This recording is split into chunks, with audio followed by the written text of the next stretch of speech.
Okay. Bum, bum, bum, bum. Good evening. Welcome back. Tonight I'm going to be trying a whiskey that I personally enjoy and that I know isn't a lot of other people's favorite whiskey. Now, this is not a bourbon. It's not a wheated bourbon. This is corn whiskey. However, it is from my favorite distillery, one of my favorite distilleries, Heaven Hill. This is Berheim, barrel proof. And this is last year's B batch. So, story is, I didn't know that they came out with a Berheim barrel proof product other than at the distillery with the You Do Bourbon Experience. I missed the A223, the first batch, which apparently was like heavenly. It was really good. But I walked into a liquor store. I saw this barrel proof option, and it was the B923. And I thought, you know what, why not pick up 2 bottles, see if I like it. And it was only $64.99, so it was a great price. Let's see the specs on this. 120.4 proof. Mash bill of 51% wheat. I'm sorry, this is wheat whiskey. I am mistaken. This is 51% wheat, 37% corn, 12% malted barley. I was completely wrong. It's not corn whiskey. This is wheat whiskey. This should be up everybody's alley. But will it stand the test of time? We'll see. Let's take a nosing. Oh, that's just nice, big caramel. I'm not getting a lot of fruit on this. Kind of like popcorn, like caramel coated popcorn.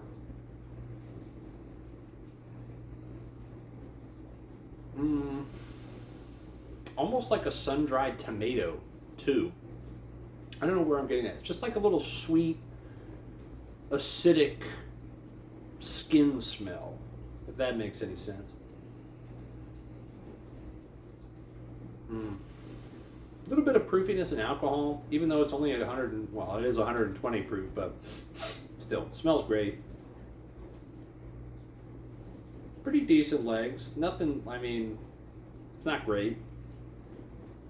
Awesome color, though. Dark amber.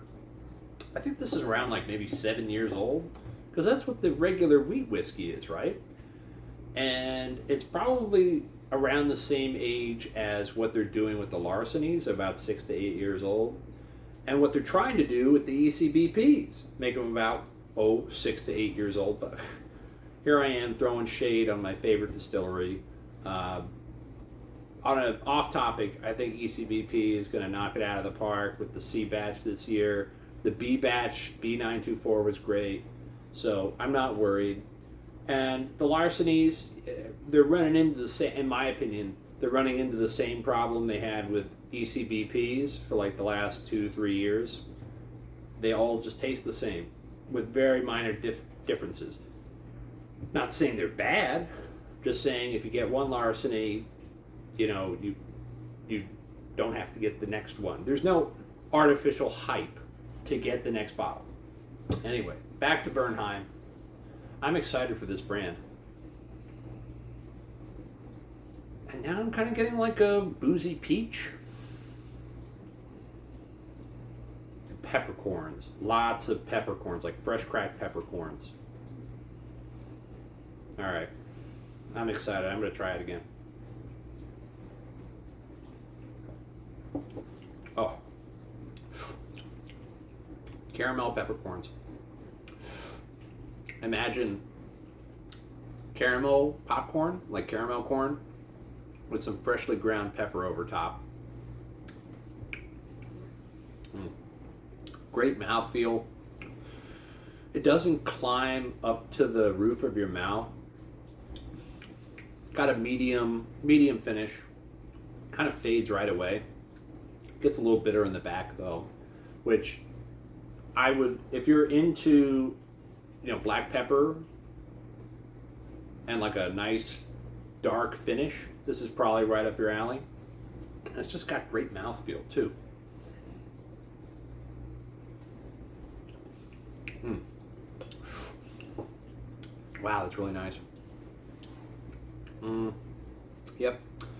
Little one note. I get a little bit of cocoa on the back end now. Like somebody took some. Oh, you guys ever had any like little crunch bars, right? Or what are they, like the Buncha Crunch? Caramel corn popcorn coated in caramel with black pepper and some Buncha Crunches spread over there, like a little bit of Rice Krispie treat. That's what this tastes like. And it's wheated whiskey. It's for $64.99, non-age stated though. One thing that I do wish that was in this bottle that apparently the A batch of last year did have is fruit, like a fruit note in it. When I went to You Do Bourbon with Heaven Hill, the Berheim was actually the second best one that I tried. It was like a blueberry cobbler. It was really nice, and it probably would have gotten just better over time. But as I've said before, the ECB called to my heart, and I had to rise to the occasion to pick it right up and bring it into my arms and rock it with me, and kiss it and bring it home. I could not stay away from it, but I'm glad I have Berheim here, and I'm excited to see what the C924 Berheim, Larceny, and Elijah Craig batches are going to taste like this year. I haven't had any of the Larceny. No, I haven't had ECBP A124. I didn't hear good things about it. I bought a ton of other bottles other than that bottle. Speaking of which, towards the end, I know I'm rambling here, but I'm going to show how what bottles I bought this month. I didn't buy much. I'm kind of stocking up for winter for a big push. I'm going to try to score a big bottle this year. I don't know what it is. You guys will be the first to know, but I'm going to try to score a big bottle. So we'll see what happens. Thank you very much for putting up with me and listening to my far-fetched words. Good night and sleep tight.